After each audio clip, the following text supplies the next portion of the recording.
Hello les gars, j'espère que vous allez bien. Je suis absolument ravie de vous retrouver dans cette nouvelle vidéo parce qu'aujourd'hui, on va parler de comment booster sa confiance en soi en 3 étapes.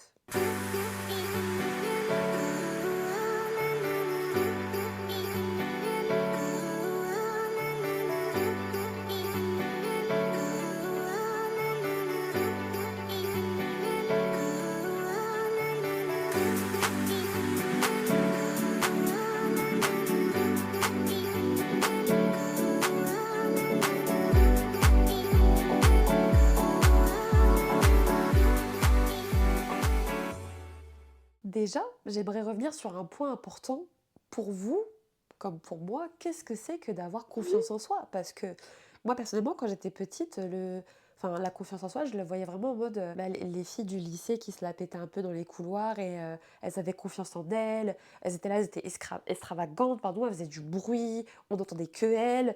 Moi, pour moi, quand j'étais petite, c'était ça la confiance en soi. Quand j'ai grandi, j'ai tout simplement compris que la confiance en soi, ça vient beaucoup plus au niveau intérieur. C'est-à-dire que tu peux avoir confiance en toi, mais pas pour autant le montrer aux autres. Au final, ce sont même les autres qui vont se rendre compte pour toi que tu as confiance en toi. Bien évidemment, la confiance en soi, c'est vraiment la clé. Si tu as envie de réussir tes objectifs, si tu as envie de réussir tes projets, tu ne peux pas réussir tes projets sans avoir confiance en toi. Le but de cette vidéo est de t'aider tout simplement à avoir confiance en toi pour réussir tes projets. Je tiens à préciser que tu n'auras pas confiance comme ça, du jour au lendemain, hein. Très clairement, ce n'est pas possible. C'est un travail qui demande du temps, qui demande tout simplement du temps pour soi, hein, d'apprendre à se connaître, d'apprendre à connaître la nouvelle personne que l'on est en train de créer. Donc, ça va se renforcer chaque jour un peu plus. Il faut que tu changes ta vision intérieure.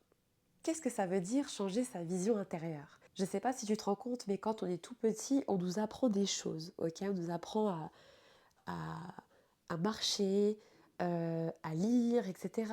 Mais en fait, on nous inculque aussi inconsciemment des croyances limitantes.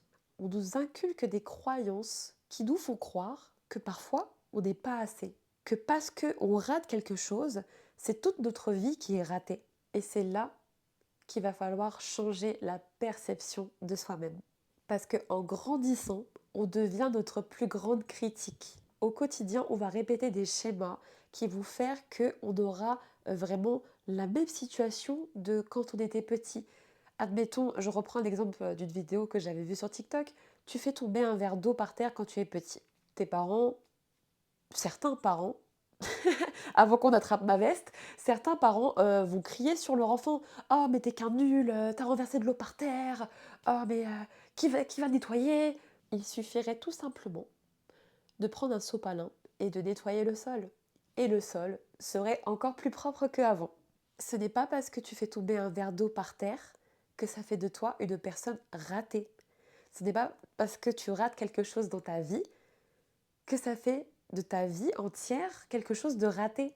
Il faut que tu arrives à changer ta perception du monde, à changer ta perception que tu as de toi-même. Si aujourd'hui tu penses que tu es quelqu'un qui ne mérite pas de réussir ses projets, qui ne mérite pas de parler en public devant des gens, qui ne mérite tout simplement pas d'être plus que ce que tu es actuellement, ça va être très compliqué pour toi de pouvoir atteindre cet objectif. Donc le petit exercice que je vais te donner, c'est de noter 5 réussites que tu as déjà fait dans ta vie, 5 réussites ou 5 qualités, hein. Bien évidemment, le but c'est vraiment de reprogrammer ton cerveau, c'est-à-dire que des petites choses du quotidien comme j'ai fait un petit peu de sport, j'ai déjà eu mon bac, j'ai déjà eu mon permis, n'importe, des petites victoires que tu as eues au quotidien. Tu vas les noter tous les jours, tous les matins. Et à côté de ça, tu peux aussi écrire des affirmations positives. Les affirmations positives au quotidien, c'est vraiment ces toutes petites choses que, en fait, on ne pense pas que ça va avoir un effet, mais au final, ça vient dans ton cerveau et ça le reprogramme au fur et à mesure. Par exemple, tu peux prononcer cette phrase tous les jours autant de fois que tu le veux. Tu peux tout simplement dire: je mérite le respect et le succès. Tu répètes ça tous les jours, autant de fois que tu as envie de te le répéter, et je peux t'assurer que tu vas avoir des changements, même pas au bout de 10 ou 15 jours. Parce que le fait de te répéter quotidiennement que tu mérites plus et que tu mérites le respect et que tu mérites le succès, ton subconscient, il va se reprogrammer. Passer à l'action petit à petit. C'est bien de vouloir passer à l'action tout de suite, à 3 heures du matin parce qu'on a une super idée, Franchement, je connais déjà ça, hein. Franchement, voilà, on est déjà tous passés par là. Mais en fait, c'est pas en faisant des grandes choses d'un coup que tu vas pouvoir réaliser tes projets. Il faut que ça aille step by step. C'est-à-dire que vraiment, tu prends le temps de faire les choses petit à petit, à ton rythme, surtout à ton rythme, parce que on a tendance à vouloir faire trop d'un coup et ça nous épuise très vite mentalement. À savoir aussi que la confiance que tu vas te porter, elle va être là quand tu vas constamment sortir de ta zone de confort. Je prends un exemple. Si tu as envie de faire des activités seule, voilà, tu as envie de sortir seule, va manger au restaurant toute seule, va au cinéma toute seule, va dans un parc, fais un pique-nique toute seule. Ce sont des choses qui personnellement m'ont pris du temps parce que je trouvais ça ringard de sortir toute seule. Pour moi, c'était les gens qui n'avaient pas d'amis. Pour moi, les gens qui n'avaient pas d'amis, ils sortaient tout seuls. C'est bien après que j'ai compris que en fait, sortir seul, c'est une bénédiction. Mais quand je vous dis que c'est une bénédiction, c'est-à-dire que vous n'attendez après personne pour sortir, vous n'attendez après personne pour faire des activités, vous n'attendez après personne pour faire les choses de votre quotidien. C'est-à-dire que vous pouvez tout faire. Même si vous avez envie de faire un bête de voyage, vous pouvez partir tout seul, il n'y a plus aucun problème. Donc si vous voulez travailler votre confiance en vous-même, vous devez sortir de votre zone de confort petit à petit. Bien évidemment, la chose la plus compliquée aussi, c'est tout ce qui est au niveau de l'imperfection. Je suis le genre de femme qui adore faire les choses parfaitement, ok. J'ai besoin que tout soit bien fait, que tout, voilà. J'ai dû apprendre à lâcher prise. Je peux vous le dire, c'est-à-dire que même là, hein, là je suis en train de filmer cette vidéo, je peux vous assurer que de base, j'avais envie que tout soit parfait, que tout... Non, en fait, il n'y a pas besoin que tout soit parfait au pied de la lettre comme je l'ai imaginé. J'ai juste besoin de faire les choses. Et c'est en faisant les choses petit à petit que vous allez vous perfectionner. Il vaut mieux faire les choses petit à petit que de rien faire du tout. Parce qu'au final, vous aurez beaucoup plus de résultats en faisant des choses petit à petit qu'en ne faisant strictement rien. Et surtout, si vous ratez quelque chose, ne le prenez pas comme un échec. Prenez-le comme une expérience de plus. Cette expérience vous a permis d'apprendre quoi en fait? Très clairement, par cet échec, qu'est-ce que vous avez appris? Qu'est-ce que ça vous a apporté en fait au final?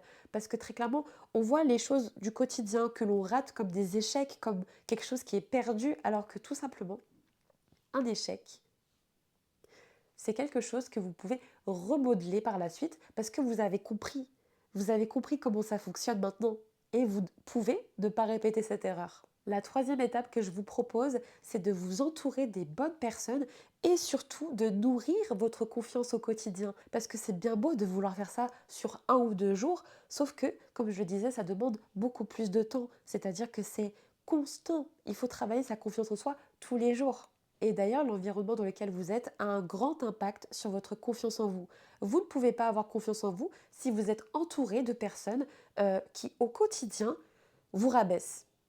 Ce n'est pas possible. Si au quotidien, vous avez envie de réussir vos projets, vous avez envie de voir plus grand, de réaliser vos rêves, vous ne pouvez pas vous entourer de personnes qui, elles, à l'heure actuelle, elles sont là, alors que vous voulez être là. C'est pas logique, ce n'est pas possible. Donc par pitié, si vous avez des gens, des vampires énergétiques dans votre quotidien, si vous avez des gens qui prennent votre énergie, qui vous rabaissent au quotidien, attendez, parce qu'on connaît les faux amis en mode ah mais non mais tu peux pas faire ça, hein. Tu peux pas arriver à faire ça. On connaît des personnes qui nous ont déjà parlé comme ça ou qui ont déjà même dit pire et on s'est dit non mais c'est mon amie, elle dit ça pour m'aider. Elle dit pas ça pour t'aider, elle dit ça parce qu'elle voit ta lumière et qu'elle a envie de l'éteindre. Donc par pitié, entoure-toi de personnes qui font la même chose que toi. Entoure-toi même de personnes, alors ça c'est ma passion, entoure-toi de personnes qui font mieux que toi. Pourquoi je dis ça? Parce que tu vas constamment rencontrer des gens dans ta vie, ok? Si tu restes avec des personnes qui te rabaissent, si tu restes avec des personnes qui sont au même niveau que toi, comment est-ce que tu veux évoluer? Si tu veux évoluer, tu dois traîner avec des personnes qui font beaucoup mieux que toi. Dans tout type de domaine, que ce soit le sport, que ce soit le business, etc., traîne avec des personnes qui t'apportent mentalement et qui t'apportent spirituellement. Si tu restes bloqué avec des personnes qui sont là mentalement ou qui sont là, tu vas pas aller loin. Tu as le droit de vouloir garder certaines personnes parce que tu les aimes bien, mais il ne faut pas que ça ait d'impact sur ta vie professionnelle. Et c'est souvent ça le plus dur, OK? Le plus dur, c'est vraiment de trouver un juste milieu. Tu peux aimer des gens qui sont au même niveau que toi, mais si tu vises beaucoup plus haut, il faut que tu traînes avec des gens qui sont au top du top. Il faut que tu leur demandes des conseils, il faut que tu t'intéresses à ce qu'ils font au quotidien, tu vois ou pas ce que je veux dire? Et pas dans un sens où tu veux leur voler leur business, parce que ça n'a aucune logique. Non, inspire-toi de ces personnes. Comprends leur mindset. Comprends que il y a assez de place pour tout le monde pour avoir de la réussite. Pour travailler ta confiance au quotidien, ce que je te propose comme exercice, c'est que tous les soirs, tu notes une chose dont tu es fier. Que ce soit dans la journée, que ce soit dans la semaine, tous les soirs, tu notes quelque chose dont tu es fier au quotidien. Que tu es fier d'avoir réalisé, une personne que tu es fier d'avoir rencontrée, une chose que tu es fier d'avoir faite, en fait, même dans la journée, hein, voilà. Écris. Écris ce dont tu es fier. Sois fier de toi. Tu as le droit d'être fier de toi. Tu as le droit de t'aimer et tu as le droit d'apprécier la personne que tu deviens. Tu as le droit tout simplement de ne pas vouloir rester la même personne que tu étais hier. Je dirais même qu'en conclusion de cette vidéo, la confiance en soi, c'est comme un muscle. Très clairement. C'est-à-dire que ça se travaille au quotidien. Tu peux pas aller à la salle, de rien faire, attendre comme ça et attendre d'avoir des résultats, on est d'accord? La confiance en soi, c'est pareil. Ça se travaille tous les jours. Il faut que tu changes ta vision, que tu oses agir et surtout que tu t'entoures des bonnes personnes. C'est efficace, j'espère que cette vidéo elle t'a plu. N'hésite pas à commenter, liker et à partager. Et moi je te retrouve à très vite dans une prochaine vidéo. Je te fais plein de gros bisous. Bisous.